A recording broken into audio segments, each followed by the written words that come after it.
On the 8th of March, 1744, an explosion ripped apart the silence that reigned in Nelson's Dockyard. 8 men lost their lives that day. I'm Zoe Carlton, and I'm in Nelson's Dockyard talking to historian Desley Gardner to find out what happened on that day. Billy, London, James Antigua, Scipio, Dick, Joe, and Jono. Desley Gardner, you're the historian here in Nelson's Dockyard. What happened on March the 8th, 1744, and what led up to it? On the 8th of March 1744, that was during the time the dockyard was being expanded from St. Helena, just across from us here, and this was once a hill called Jumbie Hill. So this flat surface that we know as Nelson's Dockyard was once Jumbie Hill that was taken down by 120 leased enslaved persons from plantations neighboring the area. So that little flat ground where everybody's sitting there and enjoying their beer was a hill? Yes, this was once a hill. If you look around us, there's a whole bunch of roving hills surrounding this harbor, and this is just a quite odd space to be flat. Well, it was actually a hill, and it was taken down by hand by 120 enslaved persons, and the Navy continued to commission the work of enslaved persons to build the rest of the dockyard that we know today. So on the 8th of March 1744, there were 8 men working here in the dockyard, aiding with the development of the area. And these men, they could have been skilled in woodworking, stonemasonry, joinery, and unfortunately, somebody stored improperly gunpowder, possibly in a tent, and that somehow caught fire, and that caused an explosion that claimed the lives of these 8 men. The way how we found out about their death is that they were in assembly minute records where they were claimed for compensation by their owners. Yes. Yeah. So these 8 men, Billy, London, James Antigua, Dick, Joe, Scipio, and Jono, these men were actually the first records we had of enslaved persons working in the dockyard. And this really inspired us because now we had names to African members of our community. So what we had to do was now look to see what was the reason they were here, what were they doing, and also were they more like them. And that's when we learned that the Navy actually became one of the largest slave owners in the Caribbean. They actually bought over 12,000 men. Whoa. That would supply them with not only a labor force, but also contribution to the West India Regiment as soldiers. Now, it's a little bit ironic because the British and the British Navy were the first people to start stopping the slave trade. But at the time, they were big owners, clearly. Yes, and also in the stopping of the slave trade, these enslaved persons that were members of that black militia known as the West India Regiment, they were actually granted their freedom in 1808 when the slave trade ended. However, they were required to serve for life in the Royal Navy. But in our search for more names, we found muster book records, we found labor records for the Navy from the 1700s right down to the 1800s. And it really cemented the fact that we not only had 8 names, but we had 700 and counting. That is so exciting because when we spoke a few years ago, when you just found the 8 names, it was incredibly exciting, the fact that we had 8 names of real people. You could really imagine them. Do we know any more about the 8 men? Currently, we actually know a little more about their owners, but what we really want to know is what became of their families if they had them. But unfortunately, in all our records, we have a lot of mononyms. Just like Billy is only one name, London, Jono. But we've currently been finding in our records first and last names. Last names such as Martin, Clark, Marsh, Donowa, names that are currently in the St. Paul's community. And these are all, if you've got the second name, these are all people that you can find more about. We can find out more about. Wow. Yes, we have been cross-referencing our Admiralty records with the St. Paul's Anglican Church birth and death records. So that has been helping to solidify connections. But with archival, archaeological searches and histories, we also have to complement that with oral histories.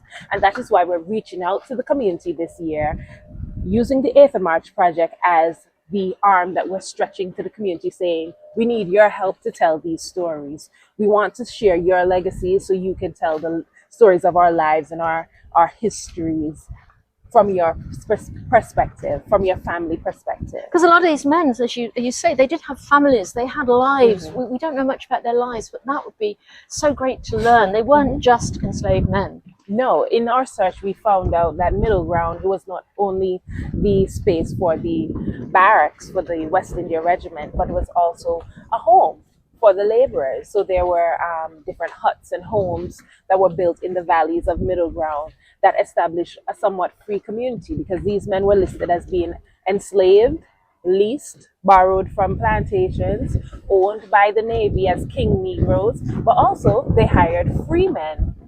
And what we learned is that maroonage was very popular in English Harbor, where plantation slaves heard about the conditions out here, where you could practice your skills, but also live in a free community where you were free to practice your traditions and eat and sing and even drum in an area that was not like on the plantation. So they would make their way out to English Harbor. A naval officer might see them and say, are you free? They're not asking for documentation. They're just taking their word. And of course, they would say, yes, I'm free. And they would be able to work here in the dockyard, honing whatever skills that they do possess, or going on an apprenticeship so they can learn stonemasonry or architecture. Or possibly even end up on a boat and flee to Guadeloupe, Europe, wherever. Wow. Yeah. Oh, that is the first I have heard of enslaved men running away to English Harbor and free men coming down here to work. I mean, that tells a completely different story, doesn't it? Yes, and it shows you how complex and layered the history here in English Harbor. It's not just the British Navy base. It's actually a little bit more about our people and the lives they live and their contributions to the architectural style. We see these Georgian buildings, but when we look at Georgian buildings in England, they do not have the features of the wraparound verandas, the longer sash windows, the hip roofs that allow for water to trickle down into cisterns for water catchment. It's very specific to the Caribbean and our vernacular. So it's very interesting to see their influence in that sense, but also in now the community that was built almost 200 years later. We have so many preconceived ideas of the history about it. To find that it had all these layers we're only just discovering, is so exciting. And it shows you that nobody's life is just one trajectory. Yeah. We actually experience a lot of things. You could have been born a slave, but end up as a free man living in English Harbor, practicing your trade, being paid pension by the Royal Navy. A feat that we're sure that none of them really considered would have been their future.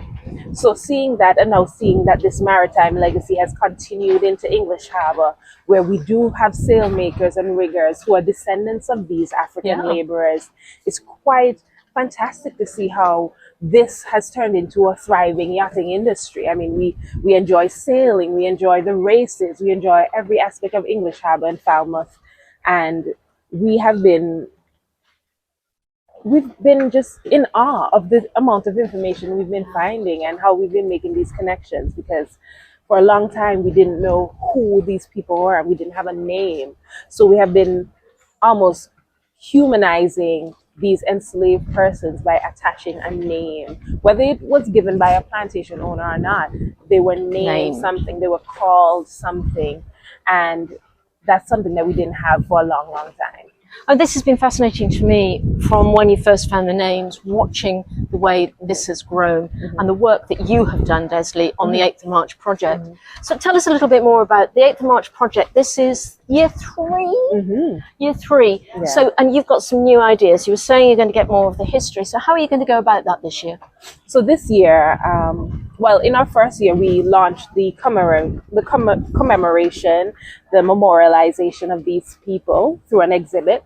Yeah, getting the information out there, letting people recognize the day, the 8th of March, 1744, as a significant part in Antigua and Barbuda history. And that's the exhibit that's in the museum at Nelson's Dockyard with that incredibly dramatic painting. Soon to be even more improved into a whole gallery area. Oh, fantastic. We've received funding last year for that, and we're currently working on that. And we're hoping to unveil it later this year. Exciting. Very. And then the second year, we decided we need to take this to the schools. Yeah. And we wanted to share the information in an exciting way.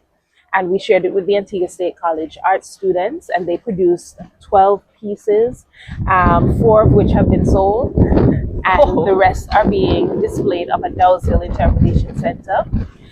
And then this year, we were like, this is a community-based project. Yeah. As we've been doing more research, it's time to involve the community. Now we know exactly where we're going with this project. We need those oral histories, those facts from the community to compound what we've been finding in archival records, because these were written by the Navy. Yeah. And now we want our people to help us finish the story. You want the family stories, not just the facts of this person, No, this person, this person. Exactly. We want the family to help us to make these correct connections, because normally, especially for enslaved persons, they would sometimes even drop the names given to them by their plantation owners.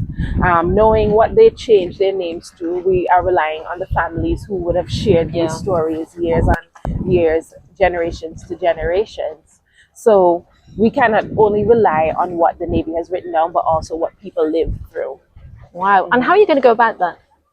Well, we're having workshops. Yeah. So we have 2 workshops planned for on the 8th of March, Wednesday evening at 6 p.m. at Cobbs Cross Primary. Yeah. And then we have it again on the 15th of March, which is also a Wednesday at 6 p.m. at Cobbs Cross. We're just trying to go into the community. So we invite all our community members out to be a part of this, share their stories, share their folklore tales, whatever they know about the area of Middle Ground and English Harbor, and how they grew out of this space into Liberta and the rest of St. Paul's. And next year, another level of it will be found. The Yes. story is unfolding year Yes. by year. It's fantastic. The work you're doing on this is awesome, Desley. Thank Thank you you so for much. talking to me today. Thank you for having me on your show. Billy, London, James So, Caramanti Quamano, Scipio, Dick, Joe, and Jono.